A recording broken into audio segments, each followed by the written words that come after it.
hafta programımızda sağlık turizminden bahsetmiştik. Bir ülkeden bir ülkeye, bir şehirden bir şehre birçok sağlık ihtiyacımız için başvuruyoruz, gidiyoruz. Bunların ilk başında, ilk sırada en çok talep ettiğimiz şey ne? Saç ekimi. Estetik operasyonların başında da gelen saç ekimi. Saç ekimi nasıl yapılır? Süreci nasıldır? Doğru yeri nasıl seçeriz? Bu konuda konuşacağız bugün. Şimdi baktığımızda öncelikle saç ekimine kimlerin ihtiyacı var diye söyleyecek olursak her 10 erkekten 7'si, her 3 kadından biri bugün saç sorunlu ve saçsız.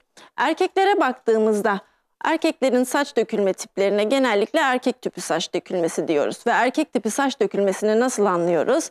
Ön çizginin geriye gitmesi, araların açılması ve tepe açıklığı şeklinde. İnanın 17 yaşlarında başlayan bu sorun çoğumuzun psikolojisini de mahvediyor. Çünkü düşünürseniz erkeğin en büyük süsü saçları. Saçsızlık erkekleri çok rahatsız eden bir estetik problem. Saç ekimi diye baktığınızda dünyada en iyi yapılan ülke bizim Türkiye'miz. Türkiye'nin hastaneleri ve hekimlerini düşündüğümüzde o kadar yoğun bir şekilde ve o kadar kaliteli yapılıyor ki bu iş. Hepiniz de biliyorum bundan haberdarsınız. Hepinizin etrafında size bu soruları soranlar var. Türk'üm, Türkiye'liyim deyince hepinize gelen bir soru. Bir saç ekimi merkezi tavsiye etmenizi istiyor genellikle yakınlarınız. Ve mutlaka yakınlarınızdan, ailenizden birinin bir saç ekimi operasyonuna ihtiyacı var. Şimdi saç ekimi nasıl yapılıyor? Önce bundan bahsedelim. Saç ekimi lokal anestezi altında yapılıyor. Lokal anestezi ne demek? Sadece çalışacağımız alanı uyuşturmak demek. Yani o kocaman büyük ameliyatlar gibi büyük ameliyathanelere inip borular takılıp uyutulduğunuz bir işlem değil. Sadece bölge uyuşturuluyor. Yani diş hekimleri prosedürü gibi bir masada televizyon izler pozisyonda oturuyorsunuz. Saçlarınız kısa kesiliyor. Saçlarınız arkadan alıp saçsız alanlarınıza yerleştiriliyor. Ve bu işlem 8-9 saat kadar sürüyor. Bu sırada tabii böyle robotik bir pozisyonda değilsiniz. Sıkıcı bir durum asla yok. Televizyon seyrediyor, telefonunuzu karıştırıyor, bazen kitap okuyor, bazen müzik dinliyor. Bazen de çalışan teknik personelle, hekiminizle sohbet ediyorsunuz ve geçiyor. Bazen de uyukluyorsunuz. Çünkü yurt dışından, şehir dışından tercih ettiğinizde uçaktan inip bazen otelinize bile uğramadan hastaneye gelip orada hem uyuyup dinlenip hem de işleminizi yaptırabiliyorsunuz. Saç ekimi artık bu kadar kolay bir işlem. Bakın işlem diyorum, ameliyat bile demiyorum. Tabii ki saç ekimi estetik cerrahinin bir ameliyatı. Kesinlikle basit bir işlem değil ama artık doğru yeri seçtiğinizde o kadar konforlu bir işlem ki 8-9 saat içerisinde hastaneye gelmeniz, ertesi gün 10 dakikalık pansumana gelmeniz ve gitmeniz yeterli. Ondan sonrası saç ekim merkezinizle, hastanenizle, kliniğinizle sadece telefon ve mail üzerinden iletişimle sonuçlanabilecek bir süreç. Gerisi bir iyileşme süreci. Bir haftada nokta nokta kabuklarınız hepiniz görmüşsünüzdür. Saçında bant olan insanlar, nokta nokta kabuklar. Bu kabuklar bir hafta sonra dökülür ve hiçbir şey olmamış hale gelirsiniz. Şimdi başka programlarımızda mutlaka size saç ekiminden ve saç ekimi yöntemlerinden, şu anda kullanılan tekniklerden bahsedeceğim. Ama bugün kimler saç ektirebilir ve ne şekilde bu doğru klinikleri nasıl bulabilirsiniz? Onlardan bahsetmemizin daha doğru olduğunu düşünüyorum. Şimdi internete baktığınızda biliyorum ve bunu hep söylüyorum. İnternet bir bilgi çöplüğü. Arama motorlarına yazdığınızda birçok klinikle baş başasınız. Kimle konuştuğunuzu, nereye gideceğinizi çoğu zaman bilmiyorsunuz.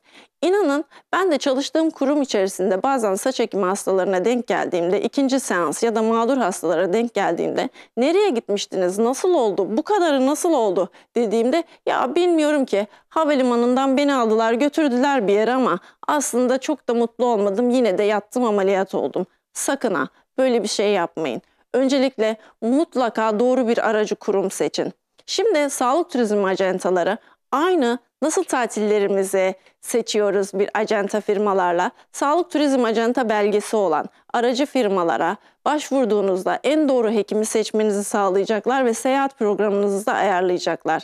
Havalimanı transferinizden, öncelikle uçak biletinizden, havalimanı transferinize, otelinize, 5 yıldızlı, 3 yıldızlı, ailenizle kalabileceğiniz, ardından gezebileceğiniz oteller hem tatil hem sağlık programınızı sizin için ayarlayacaklardır, programlayacaklardır. Bunlara güvenmeniz ve bu belgeleri onlara işin ilk başında sormanız sizin için çok önemli. Sağlığınız çok değerli. Herkese emanet etmeyin lütfen. Şimdi ben bütün bunları söyledikten sonra hemen bir parantez açmak istiyorum. Erkekleri konuşuyoruz. Daha çok erkeklere konuşuyoruz saç ekimi. Kadınlar saç ekimi yaptıramaz mı? Tabii ki kadınlar da saç ekimi yaptırabilir ama uzun bir prosedürü var. Biz erkeklerde ne diyoruz? Saçların açılmış, saçlar geriye gitmiş, aralar açılmış, gel saç ekelim. Direkt özetle söyleyebildiğimiz bir konu. Ama kadınlarda maalesef bunu söyleyemiyoruz.